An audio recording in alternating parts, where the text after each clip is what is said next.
Assalamualaikum warahmatullahi wabarakatuh. Eh, Perkenalkan, nama saya Ahmad Rizik dengan NIM 333620031, Teknik Sipil 2020. Dalam mata kuliah Kimia Dasar, saya akan menjelaskan tentang reaksi redox. Langsung saja, reaksi redox yang akan saya jelaskan terbagi menjadi 5 subbab. Yang pertama yaitu subbab pengertian bilangan oksidasi atau bilox. Yang kedua, aturan-aturan penentuan bilox. Yang ketiga, pengertian reaksi redox. Yang keempat, penggolongan reaksi berdasarkan bilox. Yang kelima, pengertian reduktor dan oksidator. Selanjutnya, langsung saja kita ke subbab pertama, yaitu pengertian bilangan oksidasi. Apa sih bilangan oksidasi itu? Bilangan oksidasi adalah bisa didefinisikan sebagai jumlah muatan negatif dan positif dalam atom yang secara tidak langsung menunjukkan jumlah elektron yang telah diterima atau diserahkan ke atom lain. Langsung saja. Sebab kedua yaitu aturan-aturan penentuan bilox. Yang pertama, aturannya ada bilangan oksidasi unsur bebas adalah 0. Unsur bebas adalah unsur yang tidak bergabung atau berikatan secara kimia dengan unsur lain. Jadi unsur yang tidak bergabung dan berikatan dengan unsur lain itu nilai bilangan oksidasinya adalah 0 karena karena unsur ini disebut juga unsur bebas. Yang kedua, bilangan oksidasi ion monoatom, satu atom dan poliatom atau lebih dari satu atom sesuai dengan jenis muatannya. Contohnya bilangan oksidasi ion monoatom yang memiliki satu atom yaitu Na+, Mg2+, dan Al3+. Berturut-turut adalah +1, +2, dan +3. Bilangan oksidasi ion poliatom yang memiliki banyak atom. Yang pertama contohnya ada NH4+, terus yang kedua ada SO4 2-, dan yang ketiga ada PO4 3-. Jadi berturut-turut adalah +1, -2, dan -3. Selanjutnya bilangan oksidasi unsur pada golongan logam 1A, 2A, dan 3A sesuai dengan golongannya. Jadi yang ketiga ini bilangan oksidasi digolongkan sesuai dengan golongan bilangan oksidasinya gitu. Yang golongan 1A, 2A, 3A ini bisa dilihat di unsur periodik. Jadi contohnya ada 1A itu terdiri dari hidrogen, litium, natrium, karbon, Rb, dan selanjutnya. Next. Yang selanjutnya nomor 4, bilangan oksidasi unsur golongan transisi, golongan B lebih dari 1. Contohnya yaitu bilangan oksidasi Cu +1 dan +2, bilangan oksidasi Au sama dengan +1 dan +3, bilangan oksidasi Sn sama dengan +3 dan +4. Nomor 5, jumlah bilangan oksidasi unsur-unsur yang membentuk ion sama dengan jumlah muatannya. Contohnya yaitu NH4+ sama dengan +1, bilox H sama dengan +1. Atom H memiliki indeks 4, maka bilox H dikalikan dengan indeks H sama dengan +4. Karena jumlah muatan NH4+ sama dengan +1, maka bilox N haruslah -3. Agar ketika bilox N dan H dijumlahkan hasilnya sesuai dengan jumlah muatannya, yaitu +1. Ya. Nomor 6, jumlah bilangan oksidasi unsur-unsur yang membentuk senyawa sama dengan 0. Contohnya itu ada H2O sama dengan 0. Jadi bilox H sama dengan +1, atom H memiliki indeks 2 sehingga bilox H dikalikan dengan indeks H sama dengan +1 dikali 2 sama dengan hasilnya +2 agar jumlah bilox H dan O sama biar seimbang ya. Dengan 0 maka bilox O harus bernilai -2. Next. Nomor 7 ya ini ada bilangan oksidasi hidrogen bila berikatan dengan logam sama dengan -1, bila H berikatan dengan non logam sama dengan +1. Jadi bilangan oksidasi hidrogen ini tergantung dengan dengan apa ia berikatan gitu. Jadi kalau dengan logam bilangan oksidasinya -1, sedangkan jika non logam bilangan oksidasinya +1. Nomor 8, bilangan oksidasi oksigen dalam senyawa peroksida sama dengan -1. Bilangan oksidasi O dalam senyawa non peroksida sama dengan -2. Sama kayak hidrogen tadi, bilangan oksidasi oksigen dalam senyawa peroksida gitu ya kan. Kalau dalam senyawa peroksida nilainya itu -1. Tapi kalau selain dari senyawa peroksida nilainya itu -2. Selanjutnya ada sebab ketiga, yaitu pengertian reaksi redoks. Apa sih reaksi redoks itu? Reaksi redoks adalah reaksi yang melibatkan reaksi reduksi dan reaksi oksidasi. Jadi reaksi redoks itu terdiri dari dua reaksi, ada reaksi reduksi dan reaksi oksidasi.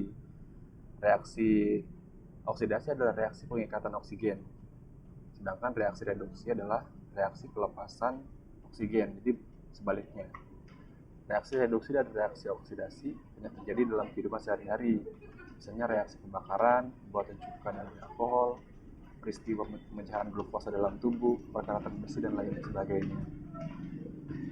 Next. Ada 3 konsep untuk mengkaji pengertian redoks. Yang pertama, berdasarkan pengikatan dan pelepasan oksigen. Yang kedua, berdasarkan pengikatan dan pelepasan elektron.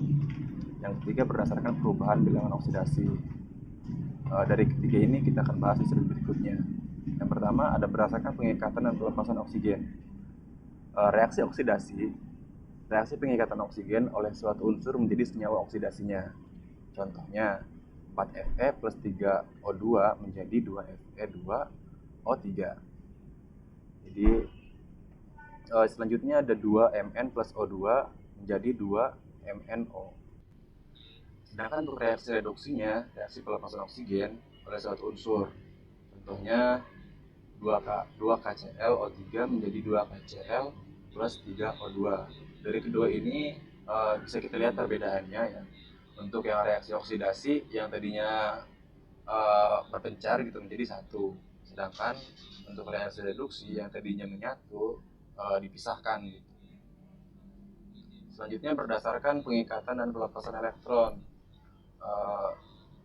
Untuk reaksi oksidasi atau reaksi pelepasan elektron, contohnya Na menjadi Na plus 1E, Al menjadi Al3 plus 3E.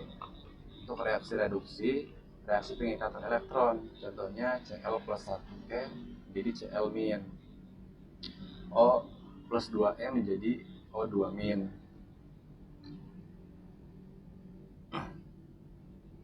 Jadi bisa kita lihat dari keduanya ini perbedaannya. Untuk reaksi oksidasi dia ini melepaskan elektron, sedangkan untuk reaksi reduksi dia ini mengikat elektron jadi satu gitu. Selanjutnya berdasarkan perubahan bilangan oksidasi. Bilangan oksidasi yaitu angka atau bilangan yang menyatakan banyaknya elektron yang telah dilepaskan atau diterima oleh suatu atom dalam suatu senyawa. Setiap atom mempunyai muatan yang disebut bilangan oksidasi. Bila sudah dibahas ya. Reaksi oksidasi, reaksi yang mengalami kenaikan bilangan oksidasi. Sedangkan reaksi reduksi, reaksi yang mengalami penurunan bilangan oksidasi. Saling bertentangan antara kedua ini ya. Selanjutnya ada sebab keempat, yaitu penggolongan reaksi berdasarkan Bilox. Yang pertama, A, reaksi bukan redoks. Pada reaksi ini BO, setiap unsur dalam reaksi tidak berubah, jadi tetap. Contohnya bisa dilihat, ada CaO plus HCl menjadi CaCl2 plus H2O. Jadi unsur dalam contoh ini dia itu tetap gitu, tidak berubah. Untuk yang kedua, reaksi redoks. Pada reaksi ini terjadi peningkatan dan penurunan BO pada unsur yang terlibat reaksi. Contohnya bisa dilihat, ada Fe plus H2SO4 menjadi FeSO4 plus H2. Di dalam contoh ini ada peningkatan dan penurunan DO pada unsur yang terlibat reaksi. Bisa dilihat keterangannya di situ ada sebagai oksidator H2SO4, sedangkan untuk reduktor hasil reduksinya H2, sedangkan hasil oksidasinya FeSO4.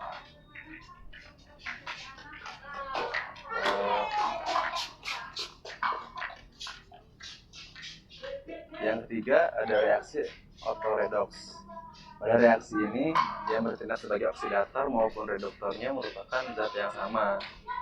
Jadi yang ketiga ini yang menjadi reduktor dan oksidatornya itu adalah unsur yang sama. Bisa dilihat keterangannya, oksidator sama dengan L2, reduktor sama dengan L2. Hasil reduksinya berbeda. Hasil reduksi dan hasil oksidasinya berbeda gitu ya. Hasil reduksinya NaL, hasil oksidasinya NaL03O3. Untuk yang keempat, reaksi konproporsionasi. Pada reaksi ini yang bertindak sebagai hasil oksidasi maupun hasil reduksinya merupakan zat yang sama. Sebalikannya dari yang poin C tadi. Kalau yang poin C, oksidator dan reduktornya yang unsurnya sama, sedangkan yang D ini hasil dari reduksi dan hasil dari oksidasinya itu yang sama. Bisa dilihat dalam contoh Cl2 plus H2 menjadi HCl, sama ya hasilnya. Yang kelima, sebab kelima, pengertian reduktor dan oksidator. Apa sih reduktor dan oksidator itu?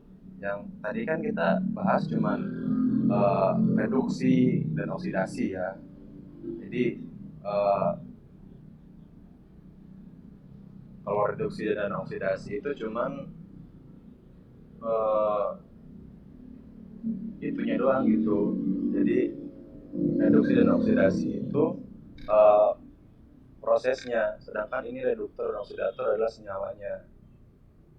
Bisa kita lihat di sini, reduktor adalah senyawa yang memiliki kemampuan mereduksi senyawa lain atau biasa dikenal senyawa mendonorkan elektron. Senyawa yang berupa reduktor bisa pada unsur logam seperti Li, Na, Mg, Fe, Zn, dan Al. Jenis reduktor lainnya yaitu ligan transfer hibrida, misalnya NaBH4 dan LiAH4. Sedangkan untuk oksidator adalah senyawa yang memiliki kemampuan untuk mengoksidasi senyawa lain atau biasa dikenal senyawa menerima elektron. Oksidator adalah senyawa yang memiliki unsur dengan bilangan oksidasi tinggi seperti H2O2, MnO4, min, dan sebagainya, atau senyawa yang sangat elektronegatif. Jadi keduanya ini berbeda ya.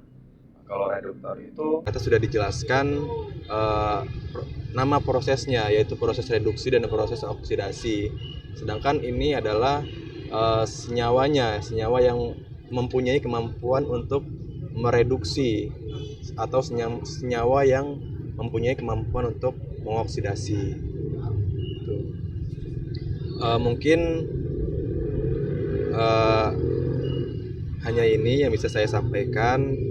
Kurang dan lebihnya mohon maaf. Terima kasih. Wassalamualaikum warahmatullahi wabarakatuh.